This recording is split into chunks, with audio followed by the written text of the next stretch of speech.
Welcome back friends.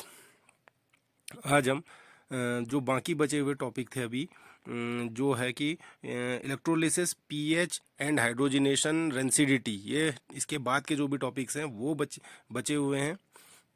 और जो आवाज़ आपको क्लियर नहीं आ पा रही है उसके लिए मैं माफ़ी चाहता हूँ, क्योंकि आज मुझे जुकाम लगा हुआ है और स्वास्थ्य ठीक नहीं है। लेकिन फिर भी मैं कोशिश करूँगा कि कुछ चीज़ें एक्सप्लेन कर दूँ। तो आइए शुरू करते हैं। तो जैसे है इलेक्ट्रोलिसिस। इलेक्ट्रोलिसिस का मतलब ये होता है कि इलेक्ट्रोलिसिस का मतलब ये है कि हमने कोई एक सॉल्यूशन, पानी, एक बीकर में हमने कोई सॉल्यूशन ले लिया और उसमें हमने बिजली पास करी। तो इलेक्ट्रो मतलब इलेक्ट्रिसिटी और लाइसिस मतलब तोड़ना। इलेक्ट्रिसिटी को पास करके हम किसी अगर सॉल्यूशन को में आयंस में तोड़ देते हैं तो उसे क्या बोलते हैं, हम इलेक्ट्रोलिसिस बोलते हैं। और दूसरा जो है पीएच। पीएच हमने हमने अपनी क्लासेज के दौरान पढ़ा था कि पीएच जो होता है, जब पीएच की वैल्यू 1 से लेके 14 तक की होती है, 7 पे न्यूट्रल आ जाता है। और 1 2 मतलब अगर आपका पीएच 1 2 3 है तो इसका मतलब है वो स्ट्रांगली एसिडिक है। और ऐसे ही नाइन्थ टेंथ अगर वो है, नाइन्थ टेंथ 9 10 के आसपास आपकी रीडिंग आ रही है तो इसका मतलब ये है कि सॉल्यूशन बेसिक है। और इसका अगला है हाइड्रोजिनेशन। हाइड्रोजिनेशन का मतलब ये रहता है कि हमने हाइड्रोजन ऐड करने हैं। मान लीजिए हमारे पास कोई तेल है, एडिबल ऑयल, खाने वाला तेल है, इसमें अगर हम इसका हाइड्रोजिनेशन करेंगे तो इसका मतलब हमने इसमें हाइड्रोजन ऐड करेंगे। हाइड्रोजन ऐड करने का मतलब ये रहता है कि जो उसका, जैसे मान लीजिए हमारे पास कोई, उसमें अगर हम निकिल या कोई कैटलिस्ट लगा के हम वो बना देते हैं, उससे डालडा बन जाता है। हम घरों में अच्छे से यूज़ करते हैं, हमेशा यूज़ किया जाता है। अब तो बैन है। और तो उससे क्या है कि हाइड्रोजनेशन हो जाता है। ऑयल में हमारे डबल बॉन्ड होते हैं, वो डबल बॉन्ड टूट जाते हैं, जैसे एल्कीन एल्काइन होते हैं। जैसे एल्कीन होता है तेल में, तो जैसे तो उन तेल में क्या करा जाता है कि उन अनसेचुरेशन को, डबल बॉन्ड जो होगा उसको तोड़ के सिंगल बॉन्ड में लाया जाएगा और वो हाइड्रोजन ऐड हो जाते हैं उसमें। तो हाइड्रोजन ऐड करने का मतलब ये है कि हमने उसको डालडा बना दिया। और अगला टॉपिक है रेंसिडिटी। रेंसिडिटी का मतलब ये है कि रेंसिडिटी का मतलब होता है कि जैसे कोई चीज़ें वो होती है, जैसे मान लीजिए हमने घी रखा है काफ़ी दिन से, अगर हम घी रखते तो उसमें से एक सौंधी सौंधी एक सीलन की जैसी खुशबू आती है, सीलन की खुशबू आती है। और ऐसे ही हम मान लीजिए कोई चिप्स रख दे रहे हैं कुछ दिन या नमकीन रख देते हैं, तो थोड़े टाइम में ऑक्सीजन के साथ रिएक्ट करके वो एक उसमें एक सीलन सा टेस्ट आने लगता है। उसी को रेंसिडिटी कहते हैं। रेंसिडिटी से बचने के लिए हम उसमें नाइट्रोजन गैस डालते हैं। नाइट्रोजन गैस से क्या होता है कि ऑक्सीजन वहाँ से हट जाती है और वो भी नहीं हो पाता है, उसका ऑक्सीडेशन होने से बच जाता है। और जैसे हम इसका, जैसे अगर जैम में भी करा जाता है, हमने एक्सपेरिमेंट करके, हमारे गुरुजी ने जो नवानी सर हैं उन्होंने हमें सिखाया था वहाँ पे कि कई बार हमें करके दिखाया था। जैसे उन्होंने क्या किया था कि जैम के ऊपर वो क्या कहते हैं, वो मोम की एक लेयर लगा देते थे, जिससे क्या होता था, प्रोटेक्शन वो हो जाता था, ऊपर से वो एयर को कट ऑफ करने के लिए यूज़ किया जाता था। तो और ऐसे अब है, अगला है इसके बाद हीट का। हीट के ट्रांसफ़र के 3 मेथड हैं आपका: कन्वेक्शन, कंडक्शन एंड रेडिएशन। इसमें ये तीनों रेडिएशन, ये बहुत ही इंपॉर्टेंट फॉर्म है हीट को एक दूसरे से दूसरी जगह जाने का।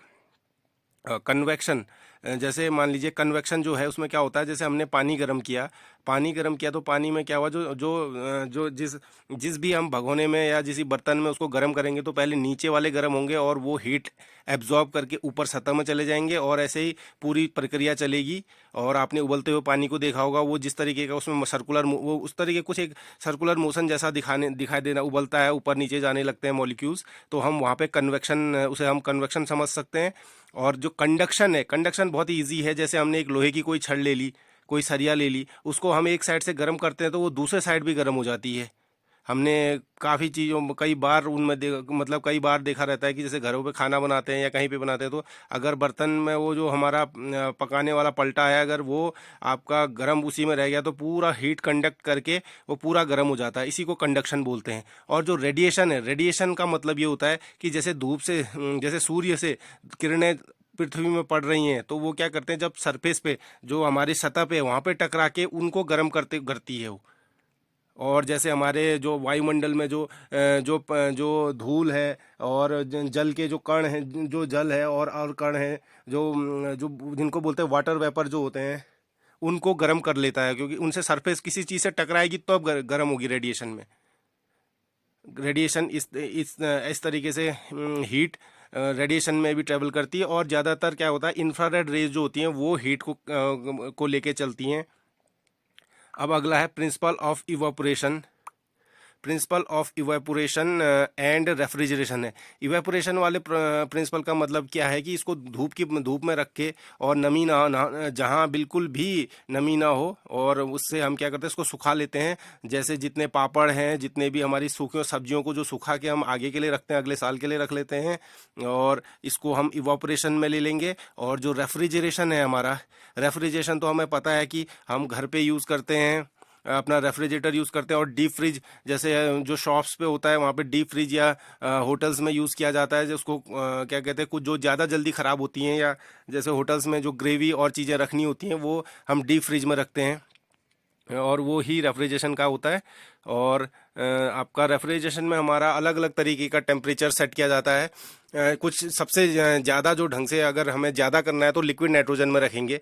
वो उसको लिक्विड नाइट्रोजन आती है, तो उसको हम एक जो थर्मो बॉटल होता है, थर्मो फ्लास्क होता है, उसमें लिक्विड नाइट्रोजन को स्टोर करते हैं, और उसी में हम क्या करते हैं, स्टोर कर लेते हैं। जो हमारे फ्रूट्स हैं उनको भी किया जाता है, जो कॉस्टली फ्रूट्स हैं उनको किया जा सकता है।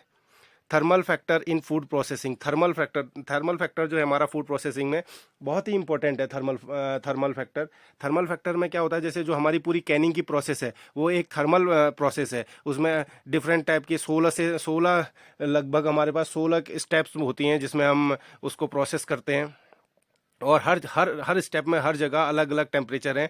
अब और कैनिंग को मैं आगे भी डिस्कस करूंगा, और जो आज तो मैं आपको बिल्कुल एक इंट्रोडक्शन दे रहा हूं, फिर आगे को मैं आपको मैं इसको पेन टाइप से कनेक्ट करके आपको सॉल्व करके भी दिखाऊंगा, और एग्जांपल जो मैं आज दे रहा हूं वो आपको लिख के भी समझाऊंगा इसी